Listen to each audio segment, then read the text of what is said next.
डॉक्टरों के मशवरे पर कुदरतुल्लाह शहाब रोज़ाना सैर पर जाते थे।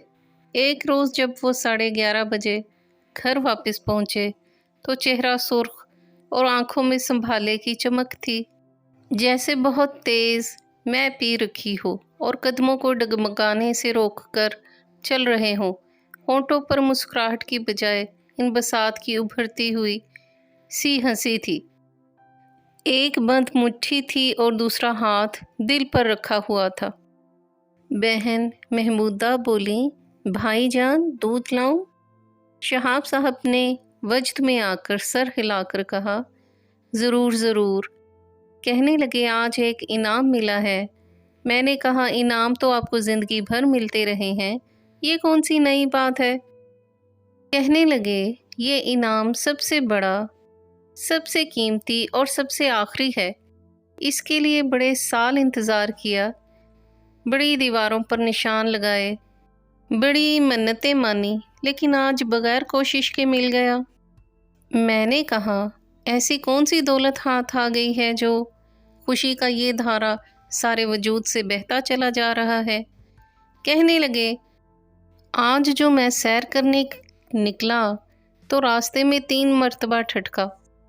पाँव कुछ ठीक नहीं पड़ते थे, दिल का चलन भी अच्छा नहीं था। सोचा वापस लौट जाऊं, लेकिन वापस भी ना हो सका। अपनी मंजिल तक पहुंच ही गया।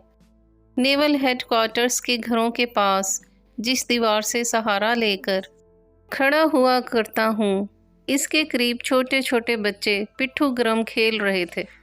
दिल ने तमाशा किया, आंखें बंद करके वापस लौटने की हिम्मत मुजतमा करने लगा।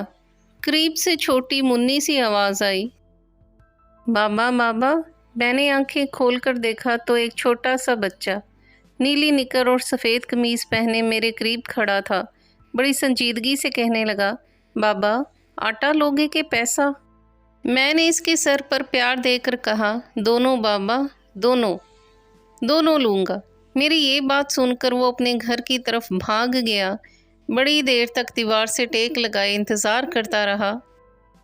वापस आकर बोला, बाबा अम्मी कहती हैं आटा वाटा हमारे पास कोई नहीं, ये अठन्नी ले लो और जाओ यहाँ से, माफ़ करो। मैंने हाथ आगे बढ़ाकर उससे अठन्नी ले ली और इसके सर पर प्यार देकर वहाँ से चला आया। फिर शहाब साहब ने अपनी बंद मुट्ठी खोली और एक चमकती हुई अठन्नी मुझे दिखाकर कहा, मेरे पास एक झोली ज़रूर थी, लेकिन कई साल से खाली थी। आज उसमें खैर पड़ गई और मैं सरासर लबरेज हो गया। अल्लाह की मेहरबानी के भी क्या रूप हैं। एक छोटे से बच्चे को दाता बनाकर भेज देता है और सवाली का सवाल पूरा कर देता है। शहाब साहब इस वाक़े से इतने मसरूर थे कि उनके पाँव ज़मीन पर ना पड़ते थे। बार बार अठन्नी जेब से निकाल कर देखते और बार बार उसे एहतियात से जेब में डालकर ऊपर रुमाल ठूंस देते। अगले रोज़ उनकी रूह परवाज़ कर गई। बाबा साहिबा अज़ अशफाक अहमद। अगर आपको हमारी काविश पसंद आई हो तो हमारी वीडियो को लाइक करें, शेयर करें और हमारे YouTube channel book shelf official को सब्सक्राइब करें। शुक्रिया।